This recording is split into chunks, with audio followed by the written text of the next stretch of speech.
तो कहने लगे कभी कोई बेटी अपनी माँ से अफजल नहीं होती, कभी कोई बेटी अपनी, अच्छा तसल्ली दीजिए, आप मेरे इस मजमून को सुनना चाह रहे हैं? कभी कोई बेटी, अब कायदा ऐलान, कभी कोई बेटी अपनी माँ से अफजल नहीं होती। तो भाई कायम रहना इस बात पर कि औलाद माँ बाप से अफजल नहीं होती, तो फिर कायम रहना। फिर कैसे कहोगे कि नबी मुकर्रम हजरत आदम से अफजल है?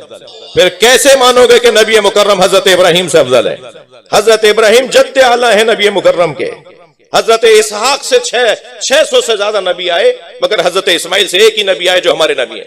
हजरत इब्राहिम के 2 बच्चों से नस्ल चली, हजरत इसहाक से तो 6000 कुछ नबी आए, माफ कीजिएगा 600 कुछ नबी आए, और हजरत इस्माइल से सिर्फ एक ही नबी आए जो हमारे नबी हैं।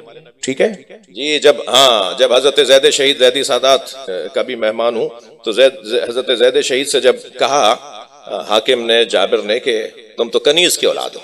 हजरत ज़ैद शहीद एक सिंध की कनीज थी जो हजरत मुख्तार ने ढूंढ कर, यानी तलाश किया कि बाकिरदार, तमाम तर एतबार से उसके अंदर तकवा, परहेजगारी और कमालात पाए जाते हों, मुझे कोई बीबी दो जो मैं इमाम सज्जाद को हदिया भेजूं।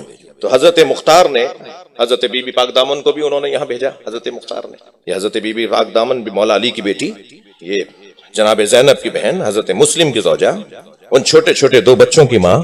क्या मुसीबत है इस घराने के साथ, बच्चे कहाँ रह गए, शौहर कहाँ रह गया, माँ कहाँ आ गई।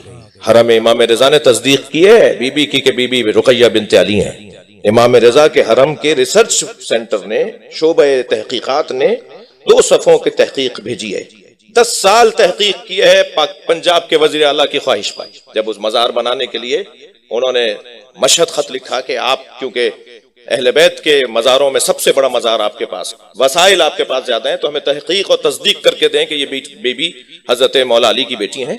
10 साल लगाए ईरानियों ने, मुहक्किकीन ने, और फिर 2 सफ़ों का खत लिखा है। मैंने जब ये अंसर भाई 2 साल पहले जब ये एक जगह बात की, तो खुद मेरे कबीले के लोग मेरे पीछे पड़ गए कि साहब ये कहाँ से ले आए और ये वो। तो फिर अभी जो मैं मशहद था, ज़ियारत के लिए गया था, तो मैंने दोबारा जाके हरम में उनसे कहा, जी ये लेटर आपका है, इसकी तस्दीक दोबारा मोहर लगा दीजिए कि आपने जारी किया था 2014 या 15 में। तो उन्होंने दोबारा मोहर लगा के दिए। वो मेरे पास दोबारा मोहर शुदा, ताज़ा तरीन मोहर शुदा लेकर आया हूँ अभी मैं। अब जब हर जगह हम एक ही बात करते हैं कि एक्सपर्ट की राय, माहिर की राय, तो जब माहिर बता रहे हैं तो मान क्यों नहीं रहे? तो बीबी को हजरत मुख्तार ने यहाँ भेजा। हजरत मुख्तार ने ही हजरत ज़ैद शहीद की वालदा को, इमाम सज्जाद को हदिया भेजा, जिनसे हजरत ज़ैद शहीद दुनिया में आए। सिंध की ज़ाहिरन मातली और तलहार और इन इलाकों से कुछ जो शवाहिद मिलते हैं वो इन इलाकों से वो बीबी। तो कहने लगा तुम तो कनीज की औलाद हो। तो हजरत ज़ैद शहीद ने, होंठ कटा हुआ था, हाथ बंधे हुए थे, कुछ देर बाद शहीद होना था, दरबार में उन्हें गिरफ्तार करके लाए थे, सारे अजीज उनके सामने मारे जा चुके थे। तो हजरत ज़ैद शहीद ने खुतबा इरशाद फरमाया, और खुतबे में क्या फसाहत है, क्या बलागत है, जिसमें उसने उलझ के कहा कि तुम बनी हाशिम इतने फसी व बलीग कैसे होते हो।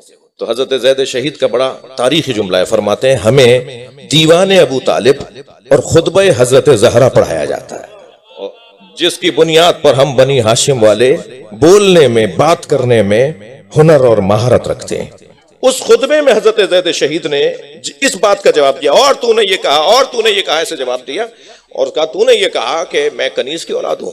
अगर कनीज की औलाद होना कोई कमी होती तो खुद हमारे नबी खातमुल अंबिया हजरत इस्माइल की औलाद है, और हजरत इस्माइल की मां कनीज थी।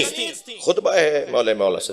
अब बहरहाल ये बहस कभी और के लिए छोड़ दीजिए, इमाम जनाब ज़ैद शहीद का ये खुतबा किसी और मौके के लिए बयान हो, क्या हसीन उसके अंदर पैगामात हैं। बात इतनी है कि सरकारे दो जहां हजरत इस्माइल से, और सरकारे दो जहां तमाम तर कमालात का मजमुआ, और जो कमालात का मजमुआ है वो किसी के आगे झुकता नजर आए, नहीं है हजम वाली बात नहीं है, तो लफ्ज बेहतर करूं, किसी के आने पे खड़ा हो जाए, किसी के हाथों का बोसा ले और किसी को अपनी जगह पर बिठाए। भाई नक्कन साहब फिर मुझे याद आ गए, नक्कन साहब फरमाते हैं कि हदीस कहती है कामा इलैहा व कब्बला यदैहा व अजलसा फी मजलिसे, आगे बढ़कर इस्तकबाल करते थे, हाथों का बोसा देते थे, अपनी जगह बिठाते थे। नक्कन साहब कहते हैं हदीस रुक जाती है, खुद खड़े रहते थे या बैठते थे? सैयदा को अपनी जगह बिठाकर नबी मुकर्रम खड़े रहते थे। एक साहब ने कहा कि साहब ये कैसे मुमकिन है? अल अम्रो फौकल अदब, अम्र हुक्म अदब से ज्यादा अहमियत रखता है। जब नबी फरमा देंगे फातिमा बैठो, तो हुक्म में नबी पाकर बीवी बैठेंगी। क्योंकि अदब से ज्यादा हुक्म को अहमियत।